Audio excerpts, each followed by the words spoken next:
At Workplace Change, we specialize in recruiting for executive level leadership positions and positions in the realm of people, equity, and culture. The companies that we work with make the ultimate hiring decision at the end of the process, but we still have a huge amount of influence in how those decisions are made.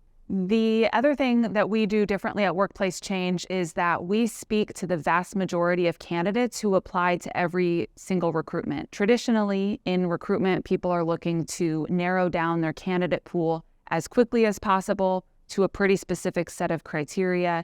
And we know that it's incredibly challenging for people to simplify who they are and convey the best parts of themselves on a piece of paper in their resume or in an application. At Workplace Change, we feel really strongly that accountability requires transparency. And so in the spirit of transparency, I wanted to talk about a couple of our recruitment outcomes. So far in 2023, nearly 90% of executive level leaders that we have hired are people who identify as Black, Indigenous, or a person of color.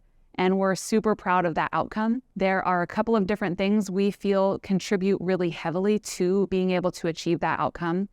The first one is that we spend a lot of resources and time cultivating networks, building relationships, doing direct outreach to individuals, and advertising our jobs in a way that attracts a diverse candidate pool. At the end of the day, if you are trying to diversify your workforce and retain a diverse workforce, the only way you can do that is by attracting a diverse candidate pool at the very beginning of every single hiring process. The other thing we feel like contributes really heavily to that outcome is the fact that we ask about diversity, equity, and inclusion throughout the process. The companies we work with heavily value and are looking for people to join their organization who can drive outcomes related to diversity, equity, inclusion that they're committed to. We don't just ask what people think or feel about these concepts.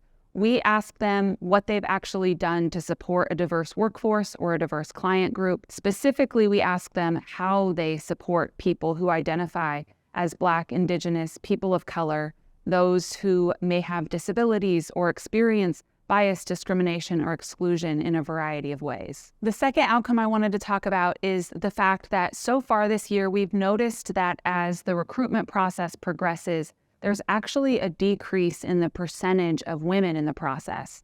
And this is a trend that sticks out to us. It's something that we are committed to exploring further.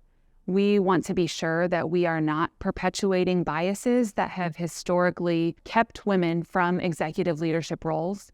We are also committed to continuing to explore the intersection of race, ethnicity, and gender to understand how we can continue to lead our recruitment processes in a way that results in the outcomes we're looking for. We look at data and outcomes not to oversimplify who people are, but because they help tell us just a part of the story and help indicate where there might be gaps or room to continue to grow and expand on what we're doing.